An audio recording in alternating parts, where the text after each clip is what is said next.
Hello dears, welcome to തണ്ട kitchen recipes. ഇന്നൊരു ചെമ്മീൻ കറിയുടെ റെസിപ്പിയാണ് ഷെയർ ചെയ്യാൻ പോകുന്നത്. ഒരു നാടൻ രീതിയിലുള്ള ചെമ്മീൻ കറിയാണ്. വളരെ നല്ല ടേസ്റ്റുള്ള ഒരു കറിയാണിത്. വളരെ കുറച്ച് സാധനങ്ങൾ കൊണ്ട് വളരെ എളുപ്പത്തിൽ ഉണ്ടാക്കിയെടുക്കാമെന്നതാണ് ഈ കറിയുടെ പ്രത്യേകത. അപാര രുചിയിലുള്ള ഈ ചെമ്മീൻ കറി ചോറിൻ്റെ കൂടെ കഴിക്കാൻ വളരെ നല്ലതാണ്. നല്ല ടേസ്റ്റായിട്ടുള്ള ഈ ചെമ്മീൻ കറി ഒരു പ്രാവശ്യം ഉണ്ടാക്കിയാൽ പിന്നെ എളുപ്പത്തിൽ എപ്പോഴും നമ്മൾ ഇതുപോലെ തന്നെ ഉണ്ടാക്കും. അപ്പോൾ ഇതെങ്ങനെയാണ് ഉണ്ടാക്കുന്നതെന്ന് നോക്കാം.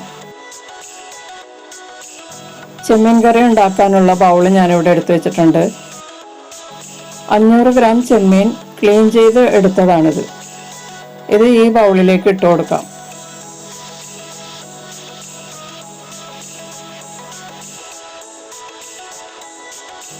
ഇനി ഈ ചെമ്മീൻ കറിയിലേക്ക് ചേർക്കാനുള്ള ചേരുവകളെല്ലാം ഇപ്പോൾ ചേർത്ത് കൊടുക്കാം.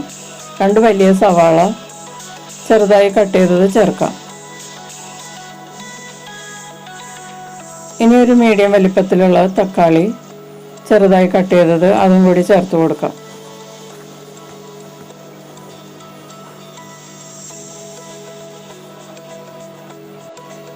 ചതച്ച ഇഞ്ചി 1 ടീസ്പൂൺ ചേർക്കാം. അതുപോലെ തന്നെ ചതച്ച വെളുത്തുള്ളിയും കൂടി ചേർത്ത് കൊടുക്കാം.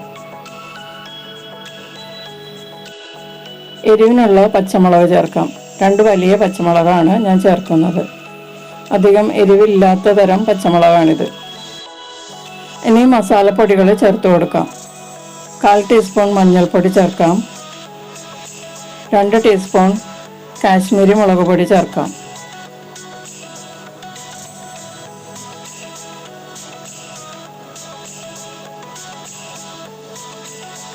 1 ടീസ്പൂൺ കുരുമുളക് പൊടി ചേർത്ത് കൊടുക്കാം. കുരുമുളക് പൊടി കരികരിപ്പായി പൊടിച്ചെടുത്തതാണ്, പൗഡറല്ല. അത് ചേർത്ത് കൊടുക്കാം. ഇനി ഇതിലേക്ക് കുറച്ച് കറിവേപ്പിലയും കൂടി ചേർക്കാം. ആവശ്യത്തിനുള്ള ഉപ്പ് ചേർത്ത് കൊടുക്കാം.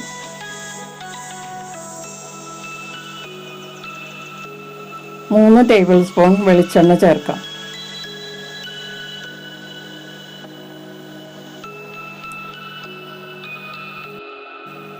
എല്ലാം കൂടി നല്ലതുപോലെ ഒന്ന് മിക്സ് ചെയ്യാം. ഒന്ന് നല്ലതുപോലെ മിക്സ് ചെയ്തതിന് ശേഷം ലോ ഫ്ലെയിമിൽ 10 മിനിറ്റ് മൂടി വെച്ച് വേവിക്കാം. വെള്ളമൊന്നും ചേർക്കേണ്ട ആവശ്യമില്ല. ചൂടാവുമ്പോൾ ഇതിൽ നിന്ന് വരുന്ന വെള്ളം കൊണ്ട് തന്നെ ഈ ചെമ്മീൻ കറി റെഡിയാകും. ഇനി നമുക്ക് ഇത് മൂടി വെച്ചിട്ട് ഒരു 10 മിനിറ്റ് ലോ ഫ്ലെയിമിൽ കുക്ക് ചെയ്യാം. ഇത് ചൂടായി വരാൻ തന്നെ കുറച്ച് സമയമെടുക്കും. ലോ ഫ്ലെയിമിലാണ് നമ്മൾ കുക്ക് ചെയ്യണത്. അതുകൊണ്ടാണ് 10 മിനിറ്റ് മൂടി വെച്ച് കുക്ക് ചെയ്യാൻ പറഞ്ഞത്. ഇപ്പോൾ 10 മിനിറ്റ് വരെ ഒന്ന് മൂടി വെച്ച് ലോ ഫ്ലെയിമിൽ വേവിക്കാം. ചെമ്മീൻ കൂടുതൽ ചൂടിൽ വേവിച്ചാൽ അത് കല്ലിച്ച് പോകും. അതുകൊണ്ടാണ് ലോ ഫ്ലെയിമിൽ വേവിക്കാൻ പറഞ്ഞത്. 10 മിനിറ്റിന് ശേഷം ഒന്ന് തുറന്നു നോക്കാം. ഇപ്പോൾ ചെമ്മീത്തിൽ ആവശ്യത്തിനുള്ള വെള്ളമൊക്കെ വന്നിട്ടുണ്ട്. നമ്മൾ ചേർത്ത സവാളയിൽ നിന്നും തക്കാളിയിൽ നിന്നുള്ള വെള്ളമാണ് ഈ വന്നിരിക്കുന്നത്. ഇനി ചെമ്മീൻ ചൂടാവുമ്പോഴും കുറച്ച് വെള്ളം വരുന്നതായിരിക്കും. ഇനി നല്ലതുപോലെ ഒന്ന് മിക്സ് ചെയ്ത് കൊടുത്തതിന് ശേഷം വീണ്ടും മൂടി വെച്ച് 10 മിനിറ്റ് ഒന്ന് കുക്ക് ചെയ്യാം. സവാളയും തക്കാളിയൊക്കെ നല്ല സോഫ്റ്റായിട്ട് നല്ല കുറുകിയ പാകത്തിലാവും. അതുവരെ നമുക്കൊന്ന് വെയിറ്റ് ചെയ്യാം. വീണ്ടും 10 മിനിറ്റ് വേവിച്ചതിന് ശേഷം തുറന്നു നോക്കാം. ഇപ്പോൾ ഗ്രേവിയൊക്കെ നല്ലതുപോലെ കുറുകിയിട്ടുണ്ട്. ഇനിയും കൂടുതൽ വറ്റണമെന്നുണ്ടെങ്കിൽ നിങ്ങൾക്ക് കുറച്ച് നേരം കൂടി തുറന്ന് വെച്ച് കുക്ക് ചെയ്യാം.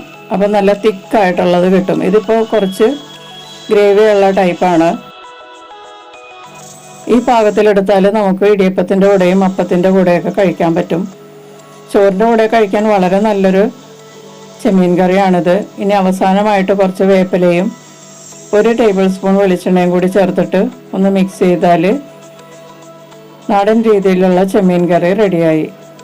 ഇതിൻ്റെ ടേസ്റ്റ് പറഞ്ഞറിയിക്കാൻ പറ്റില്ല, അത്രയ്ക്ക് ടേസ്റ്റാണ്.